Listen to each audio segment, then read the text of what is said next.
आप सबसे विशेष निवेदन कि आप सभी को जानकारी है कि आजकल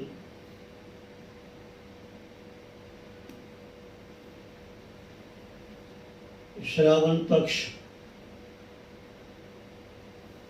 चल रहा है। पूरा महीना भगवान शिव की उपासना, भगवान शिव की आराधना, भगवान शिव का दर्शन, भगवान शिव का ध्यान, नित्य प्रति जहाँ जहाँ भी हमारे प्रभु भोलेनाथ जी का प्रतिष्ठित शिवलिंग विराजमान है, वहाँ वहाँ जाकर के हमें नित्य प्रति उन्हीं के द्वारा प्रदत्त ये मानव शरीर, इसको सार्थक बनाने के लिए, सफल बनाने के लिए, इस देह को शुद्ध करने के लिए, ना जाने हमारे इस शरीर से क्या क्या कर्म होते हैं। हम सभी संसार के प्राणी अनभिज्ञ हैं, अनजान हैं, अनाड़ी हैं, हमें कोई नहीं पता। जो सबका मालिक है उनको सब पता है। मंगलाचरण के पहले मैं आपको भगवान शिव के चरणों में ले चलूं। एक बार ऐसी कथा आती है, मेरी कोशिश है कि मैं आज थोड़ा ज़्यादा समय भगवान शिव के चरणों में हाजिरी लगाऊं, समर्पित करूं, क्योंकि आज श्रावण मास का चौथा सोमवार है और शिव हमारे ये आदि गुरु हैं।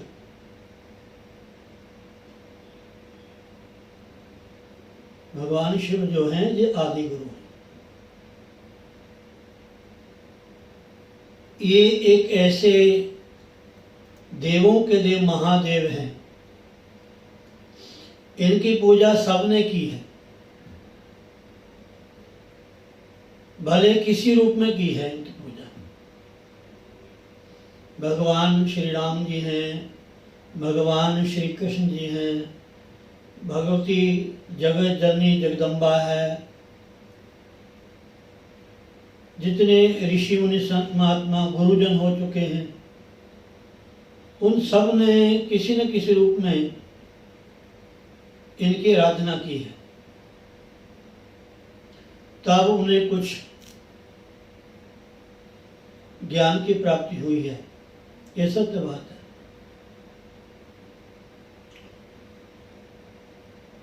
तो जो कथा मैं आपको सुनाने जा रहा हूं,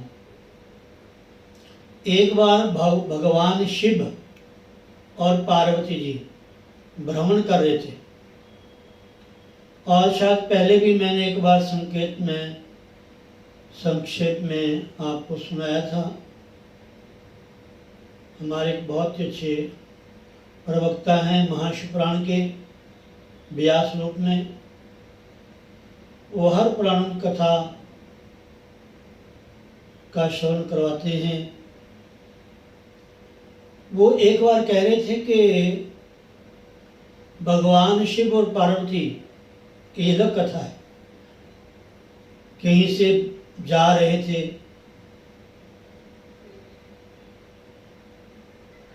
तो भगवान शिव ने वहीं से ऊपर से ही प्रणाम किया,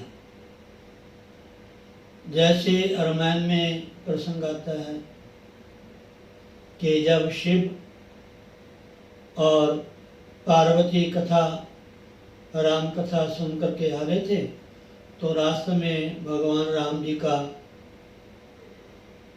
थोड़ा दूर से दर्शन हो गया भगवान भोलेनाथ जी को।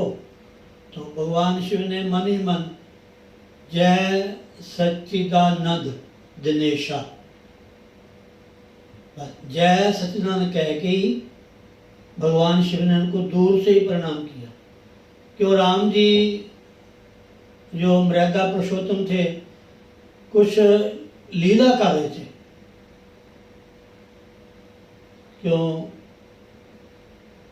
राम जी थे, लक्ष्मण थे और सीता माता जी को जो रावण था वो उठा के ले गया था। वो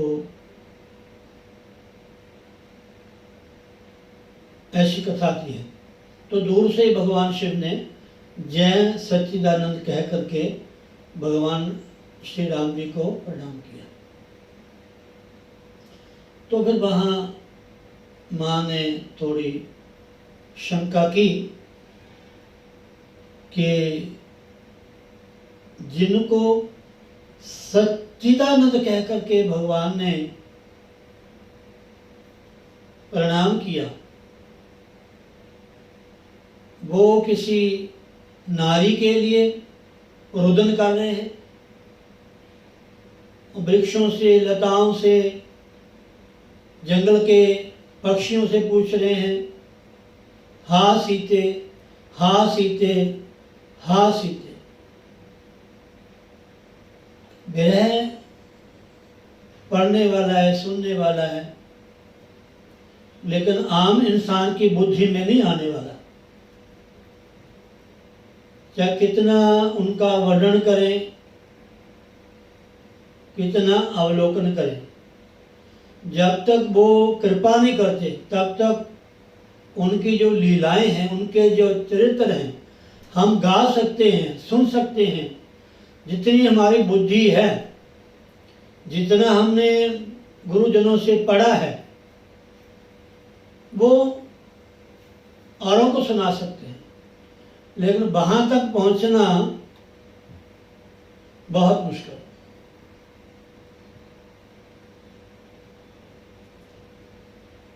तो ऐसे ही महाराज भगवान शिव पार्वती विचरण कर रहे थे तो ऊपर से भगवान शिव ने ऐसे प्रणाम किया, दोनों हाथ जोड़ के। तो माँ ने कहा प्रभु जी यहाँ तो कुछ भी नहीं है, ना कोई मंदिर, ना कोई धार्मिक स्थान, ना कोई आपका भगत, तो आपने यहाँ क्यों प्रणाम किया? तो भगवान शिव ने कहा कि देवी यहाँ महाशिव पुराण कथा होने वाली है, इस जगह में महाशिव पुराण कथा होगी। तो जहाँ भी महाशिव पुराण कथा होती है या भागवत कथा होती है या सत्संग होता है तो सभी के लिए वो प्रणम्य वंदनीय स्थान हो जाता है। कोई भी है, भले वो श्रोता है, भले वो वक्ता है किसी पुराण का, वो भी वंदनीय माना जाता है, प्रणम्य माना जाता है। ऐसा हमारे पुराणों में प्रमाण मिलते हैं, बहुत सुंदर, मैंने खुद पढ़ा है। तो भगवान ने कहा कि देवी यहाँ महाशिव पुराण कथा होने वाली है, इसलिए इस जगह को मैं प्रणाम करता हूँ। धन्य वो जगह है जहाँ महाशिव पुराण कथा होगी। और यहाँ स्वयं भगवान शिव लिंग के रूप में प्रतिष्ठित हों, ये तो कहने क्या है। अब शिव पुराण में लिखा हुआ है शिव मंदिर बनाने का क्या महत्व है, और आप कभी नोट करना पूरे भारत में, या अगर भारत में नहीं जा सकते तो खन्ना में एक बार घूम के देख लेना। जितने ज़्यादा शिव मंदिर होंगे ना, इतने और नहीं होंगे।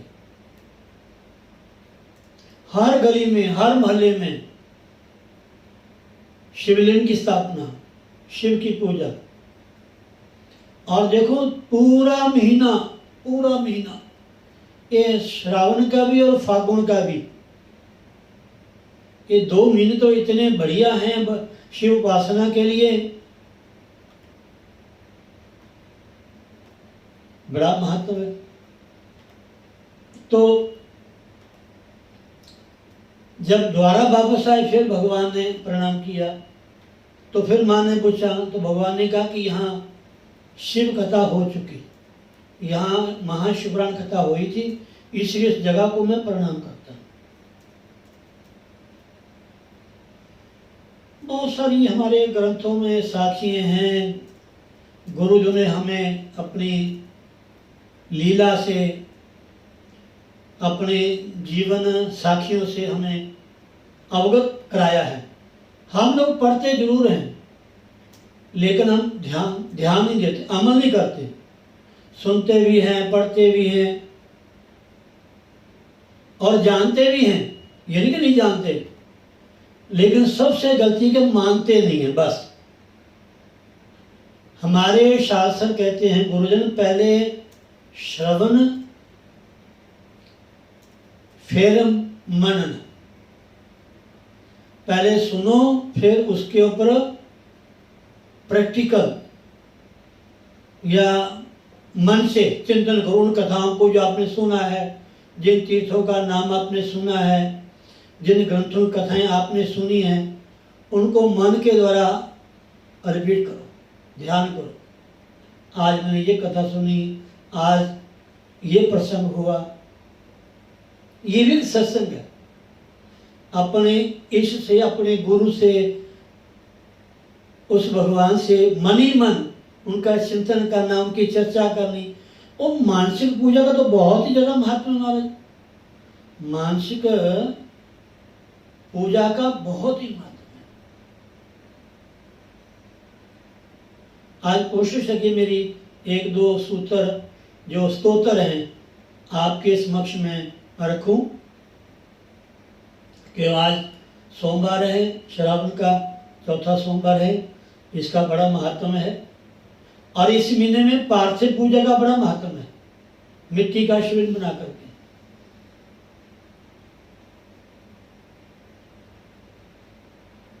आप लोग संसारी जीव हैं, गृहस्थ में इतने ग्रसे हुए हैं ना आप लोग, आपको अपने आपके कल्याण का कोई पता नहीं है। अगर ये मंदिर, अगर ये धार्मिक स्थान, अगर ये देवस्थान ना हो तो ना जाने हम कहां कहां अपना समय बर्बाद करते रहेंगे।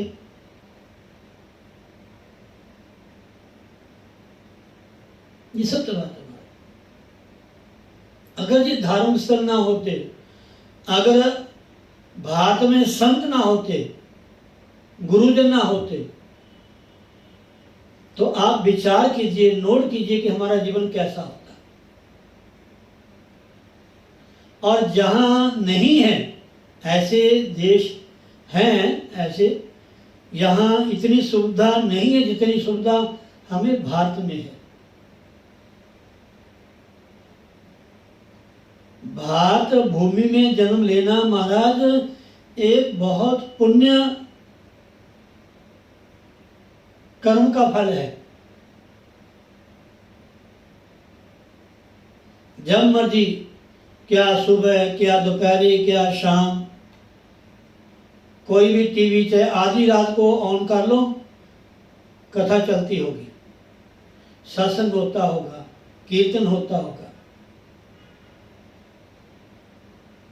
ये केवल भारत में ही सुविधा है, हमारे भारतवर्ष में, और कहीं नहीं है। इसलिए हमें जितना ज़्यादा हो सके इस मानव शिविर से लाभ लेना चाहिए। ये जन्म दोबारा नहीं मिलेगा। सब कुछ मिल जाएगा आपको, सब कुछ। पति भी, पत्नी भी, रहने को घर भी, खाने को कुछ आहार भी। जिस योनि में, जिस शरीर में जाओगे, खाते रहो, सोते रहो, भोगते रहो। भगवान का भजन जिस शरीर से हो सकता है, मनुष्य से, और कुछ मनुष्य समझ के भी इंसान अपने मनुष्यता की कदर नहीं करता। आप मेरे संत थे, वो गाया करते थे, मैं भजन लिखा हुआ है, कभी मेरे पास आया तो आपको सुनाऊंगा, शायद कई बार सुनाया भी है मैंने। देने वाले ने दुनिया को सब कुछ दिया, देने वाले ने दुनिया को सब कुछ दिया, पाने वाला न पाए तो वो क्या करे। देने वाले ने दुनिया को सब कुछ दिया, पाने वाला न पाए तो वो क्या करे। आदमी की तरह आजकल आदमी की तरह आजकल आदमीयत न पाए तो वो क्या करे। आदमीयत न पाए तो वो क्या करे। मनुष्य बन करके भी पशु जैसी हम कभी कभार हरकतें करते हैं। थोड़ा कुछ ने कह दिया तो ऐसा कुत्ते की ने घूरते हैं कि जैसे इसने हमें कह क्यों दिया।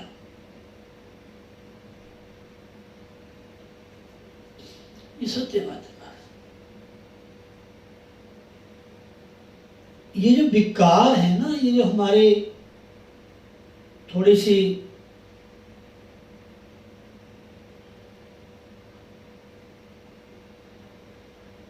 देखना, सुनना, बोलना,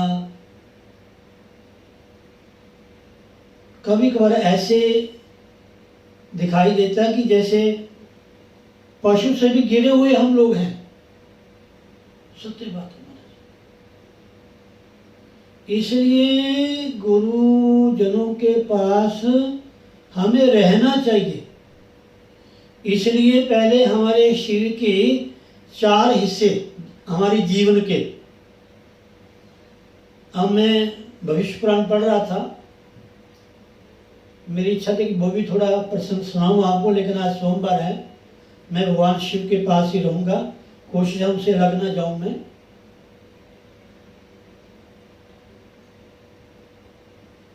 कलयुग में 100 साल की आयु इंसान की, सतयुग में कितनी थी, द्वापर में कितनी थी, त्रेता में कितनी थी, और कलयुग में कितनी है, 100 रह गई। 100 को 4 हिस्से में डिवाइड किया गया था। 25 साल ब्रह्मचर्य, 25 साल ब्रह्मचर्य, गुरु की शरण में रहना, धर्म, अर्थ, काम। धर्म क्या है? ये मनुष्य शरीर का धर्म क्या है, ये क्यों मिला है, इसको पाकर के हमें क्या करना चाहिए, हमारा मूल क्या है, हमारा मकसद क्या है। धर्म, फिर अर्थ, पैसा। वैसे अर्थ का नाम प्रयोजन भी है। किस प्रयोजन के माध्यम से हम संसार में आए हैं, क्या प्रयोजन है हमारा, इस संसार में आने का। अर्थ मैंने धन, धन कैसे कमाना है। महाराज मैंने गुरुजनों से विद्या ग्रहण की है। एक किताब है, ग्रंथ है पंचतंत्र, उसके 5 चैप्टर हैं। हमारे गुरुजन कहा करते थे कि बेटा अगर किसी ने पंचतंत्र अपने गुरु से पढ़ लिया, विद्वान से, अपनी जिंदगी में कभी भी फेल नहीं होगा। वो उसमें सब कुछ दिया हुआ है, सब कुछ। वो उसकी कथा ही वहीं से शुरू होती है। एक राजा था, उसका बेटा था। तो गुरुजन मजाक में कहते थे कि बच्चों उसका बेटा रोड इंस्पेक्टर था। आपको क्या मतलब रोड इंस्पेक्टर? रोड इंस्पेक्टर मतलब क्या? खाया पिया घूमा, कभी इस गली में, कब उसी गली में, कभी उस सड़क पे, कभी उस सड़क पे, फालतू। राजा को चिंता हो गई कि मेरे राज्य को कौन संभालेगा, मेरे बच्चा बहुत नालायक है, सब कुछ है। बड़ा सुंदर प्रसंग है, कभी समय लगा आपको सुनाऊंगा मैं। मतलब एक बार शिव पार्वती भ्रमण कर रहे थे, तो गर्मी का मौसम था, मां को प्यास लगी। मां ने कहा प्रभु मुझे बहुत ही प्यास लगी है, मैं पानी पीना चाहती हूं। जो मैं आपको बताना चाहता हूं कि हमारे से ना जाने कैसे कैसे कर्म होते हैं, हमें पता ही नहीं है। ये पैर किस लिए मिले हैं, हाथ किस लिए मिला है, शरीर किस लिए मिले हैं, ये धन किस लिए मिला है, ये साधन किस लिए मिला है, ये समय किस लिए मिला है? भगवान शिव की भक्ति के लिए बस। अब श्रावण का महीना है, कोई भी दिन ऐसा ना हो जिस दिन हम मंदिर में जाकर के भगवान शिव लिंग के ऊपर जल समर्पित ना करें। और जल भी मंदिर का, लौटा ही मंदिर का, खाली भी नहीं जा सकते हम लोग। कई जगह तो ऐसी व्यवस्था है महाराज कि दूध लस्सी वही मिलता है। कई ऐसे दानी सज्जन है महाराज जिन्होंने सेवा ली हुई है दूध की, बेलपत्री की। मैं करतारपुर में रहता था, वही हमारी बात आ गई, 40 साल पहले की बात है, खन्ना आने से पहले। पहली जो माताएं थी पुराने विचारों की, वो शिव मंदिर की जो देहली है उसको लांघती नहीं थी, अंदर नहीं जाती थी, बाहर से प्रणाम करती थी। उनकी धारणा होगी, लेकिन ऐसा कोई प्रमाण मिला नहीं है। उनकी अपनी धारणा थी कि शिवलिंग की पूजा केवल पार्वती ने की है। और वो कुछ माताएं मुझे कहती थी कि बेटा, मुझे पंडित जी कहा करते, पंडित जी आप शिव मंदिर में हमारे नाम की बिलपत्री चढ़ा दिया करो, हम पूरे महीने की आपको सेवा दे दिया करेंगे। पूरा श्रावण महीने आपने हमारे नाम की बिलपत्री तोड़ के भी आपने लानी है और चढ़ानी भी आपने। या तोड़ के दे भी थी वो ला भी, चाहे बिलपत्री है चाहे फूल है। तो महीने बाद जो भी 100-125 रुपया वो हमें दे देती थी। ऐसी धारणा। तो कई लोग महाराज, आप देखो ना, अमरनाथ जाओगे पता चलेगा आपको। अमरनाथ जाओगे ना कभी, अब तो थोड़ा सा बारिश करके वो है, तीर्थों में जाया करो, पता चलेगा आपको लोग कैसे सेवा करते हैं। ऐसी ऐसी संस्थाएं हैं महाराज बनी हुई, हाथ जोड़े खड़े रहते हैं, हाथ जोड़े। और हम लोग यहां आ भी नहीं सकते।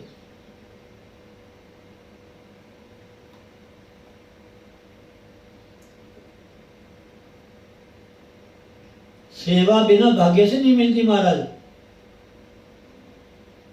मंदिर के पुजारी बन जाना, मंदिर के महंत बन जाना, मंदिर के ट्रस्टी बन जाना अलग बात है। बहुत, ये तो कुछ नहीं महाराज, मैं 100 कमेटी के मेंबर उनके बीच रहा हूं मैं, ये तो कुछ भी नहीं है। 100 मेंबर मंदिरों के।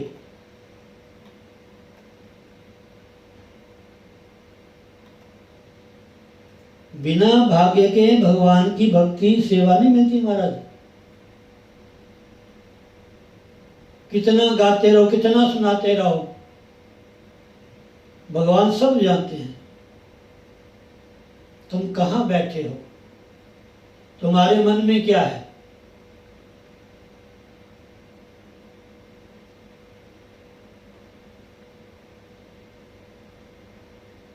तो महाराज, मां ने कहा कि प्रभु मुझे प्यास लगी है। तो भगवान ने कहा कि देवी, वो एक किसान जो खेत बाते हैं, लगाते हैं, बीज बीजते हैं, एक किसान हल चला रहा था, हल। तो भगवान ने कहा कि देवी आप जाइए, वो किसान हल चला रहा है, वहाँ एक मटका पड़ा हुआ है, उसके ऊपर डब्बा है, आप जाके पानी पी आओ। तो माँ गई, उन्होंने घड़े के ऊपर जो ढक्कन था, जो भी पात्र था, उन्हें उठाया। जब उठाया देखा उस पानी में कीड़े, जीव, बहुत सारे कीड़े बिलबिलाए उसमें पानी में। माँ ने ऐसे ढका बर्तन और वापस आ गई। भगवान ने कहा देवी जल पी लिया? माँ ने कहा हाँ जी पी लिया।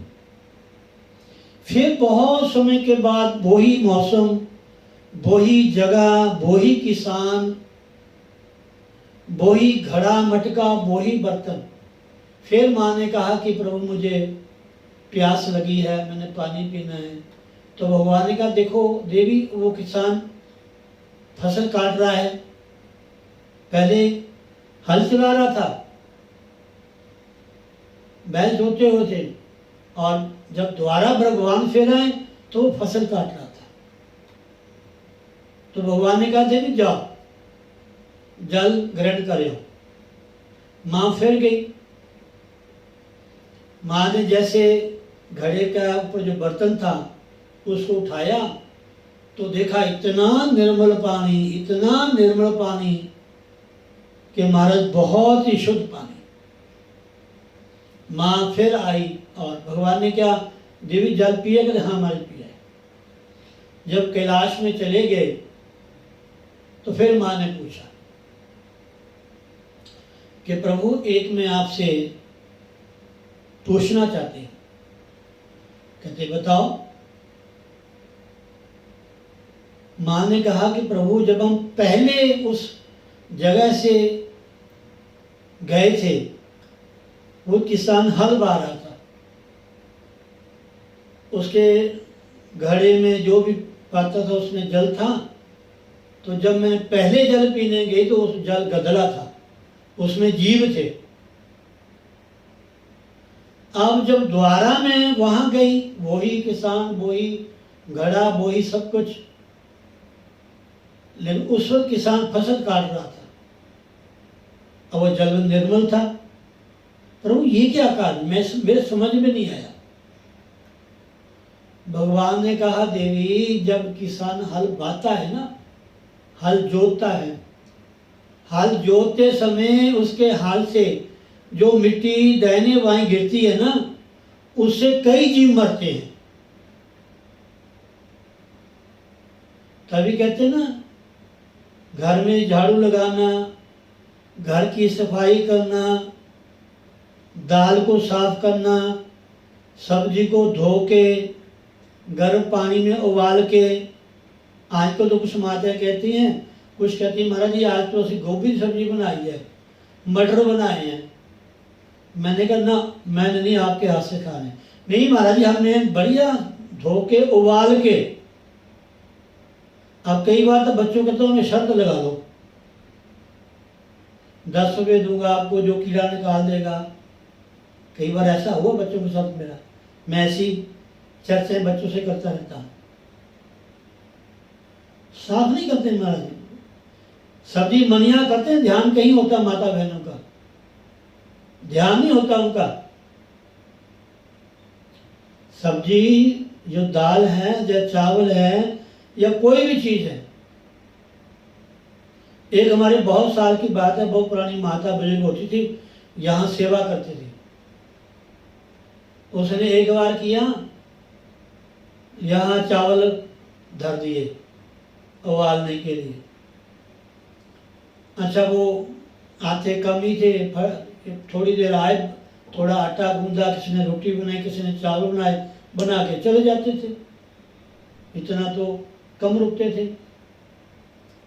जब देखा चावल में कीड़े कीड़े, सुंडियां सुंडियां, बताओ तुम घर में भी ऐसा करती होंगी, और प्राय माता बहनें ऐसे करती हैं। ये पाप हिस्सा, सब्जी मणिया करने में, दाल साफ करने में, यहाँ तक पानी गर्म करने में जीव मरते हैं। झाड़ू, चूल्हा, आजकल तो गैस है, पहले चूल्हा जलाते थे, समझे नहीं? तो फिर भगवान ने कहा कि देवी, वो जो किसान का जब हल जोता था ना, उसकी मट्टी इधर उधर गिरती थी, उसके नीचे जीव आ जाते थे, वो जीव हत्या होती थी। इसलिए उस पाप के कारण वो पानी गंदला था, उस पानी में जीव बिलबिलाते थे। कहते महाराज, जब मैं दोबारा गई, वो ही किसान, वो ही पानी, वो फसल काट रहा था, फिर उसका पानी शुद्ध क्यों था? तो भगवान ने कहा, देवी, जब किसान फसल काटता है, चाहे वो कणक है, चाहे वो धान है, जब काटते हैं तो कुछ न कुछ दाने वो गिर जाते हैं जमीन के ऊपर। छिट्टा गिर गया, या दो चार दाने गिर गए, कणक के गिर गए, या धान के गिर गए, चावल के गिर गए, या मक्की के गिर गए, किसी भी फसल गिर गए, तो उस दानों को जीव चुगते हैं, उससे उसको पुण्य की प्राप्ति होती है। तभी कहते हैं ना, बाजरा पक्षियों को डालो, बंदरों को चने डालो, केले डालो, गवों को पट्ठे डालो, गुड़ डालो, गऊ को पानी पिलाओ, गऊ को चारा दो, ये पुण्य कर्म हमारा। प्याऊ लगाओ, शबील लगाओ, लंगर लगाओ, लेकिन सादे सिंपल। लंगर में ये नहीं होना चाहिए कि हाँ जी आज मटर ते पनीर बननगे, कल नू खुंबा ते आलू बननगे, ना ना ना, दाल फुल्का, बस सिंपल सादा जल। शरीर तो वो ही है जो सादा ठंडा जल घड़ेगा मटकेगा। अब उसमें ना जाने आप क्या क्या डाल देते हैं, वो तो आपकी भावना होती है, लेकिन सिंपल जो सादा जल होता है। तो भगवान ने कहा, देवी, जो जब फसल काटता था, उस फसल के जो दाने जमीन पे गिरते थे, हजारों कीड़े मकोड़े उस अन्न को पाते थे, इससे उस किसान को पुण्य की प्राप्ति होती थी महाराज। इसलिए जल उसका निर्मल था। बताओ, छोटी सी कथा और ज्ञान कितना। भगवान भी, परमात्मा भी संसार में विचरण करते हुए हमें कोई ना कोई शिक्षा देके जाते हैं। सत्य बात है। भगवान शिव ने जहर, हलाहल जहर पान किया, किसके लिए? संसार के लिए।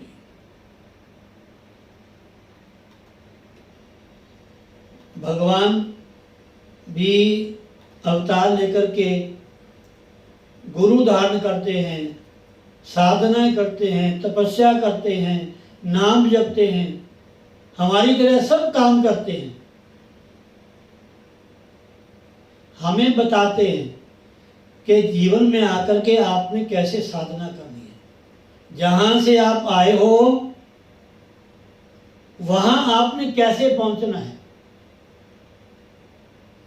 ये नहीं कि सारा ही दिन, सारी रात, सारी उम्र इन्हीं कामों में आप खत्म कर दो और बूढ़े होके हाय हाय, कदे खाऊं खाऊं, कदे हाय हाय।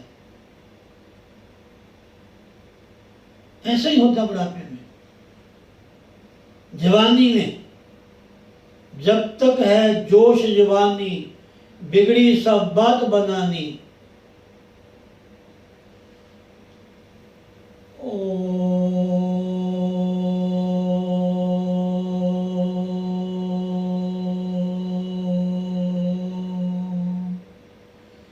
गजाननं भूतगणाधिसेवितं कपित्थजम्बो फलचारुभक्षणम्। मंगलाचरण।